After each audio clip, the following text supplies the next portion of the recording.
Hi. Today I'm going to read The Huge Bag of Worries by Virginia Ironside. Hey. Jenny had always been happy. She had a lovely mum and dad, a great brother, well, most of the time. She had a best friend at school and she liked her teacher. And then, of course, there was Loftus. But recently she'd been getting gloomier and gloomier. She worried that she was getting too fat and that Loftus had fleas and that her best friend was going away. She was worried that she was getting bad marks at school and she thought she heard someone whispering about her in the playground. She worried when her mum and dad argued. She even worried about wars and bombs until one day she woke to find a huge bag of worries. The bag followed her everywhere, to school, to swimming, to the toilet, and it even stuck by her when she was watching TV. She tried ignoring it, but it didn't work. She tried throwing it away, but it always came back. She tried to lock it out, but when she got back into her bedroom, it was there waiting for her.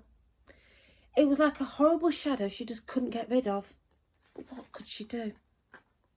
She asked her brother for help, but he was too busy with his computer game. And all he said was, "I don't know what you're talking about. I don't have any worries." After that, she didn't feel like asking anyone else. She knew she'd only feel stupid. Mum would probably say, "You've got no worries that I can see. You're a lucky girl. You've got your health, your friends and your family. What more do you want?" So she decided not to tell her.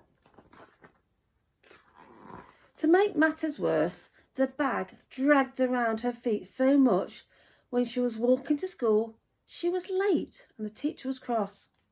Jenny couldn't tell her what had happened, and anyway, she knew she would say, "You've got too many worries. In future, leave that bag at home."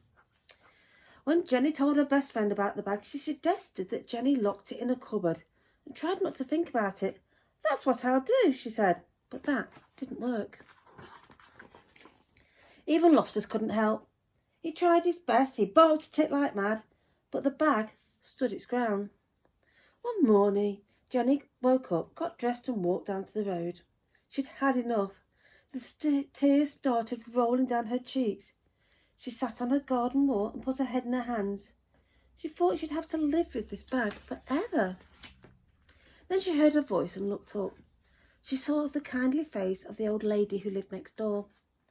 "Goodness," said the old lady, "what on earth is that huge bag of worries?"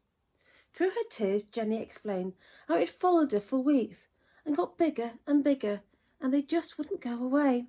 "Now let's open it up and see what's inside," said the old lady. But Jenny said she couldn't. If she opened the bag, the worries might jump out and who would know what would happen. "Nonsense," said the old lady firmly. "There's nothing worry hates more than being seen. If you have any worries, however small, the secret is to let them out slowly, one by one, and show them to someone else and they'll go away." So Jenny opened the bag. The old lady sorted the worries into groups. Jenny was astonished to see how small they looked when they were in the open. Half the worries disappeared because a lot of worries just don't like the light of day. And as for the rest, the lady put them in her shopping basket to deal with herself. Some she sent packing because she said they belonged to other people. Some she just blew a kiss to. And some she said were worries that everybody had, even Jenny's family, her friends and her teacher. And as for the bag, she threw that away too.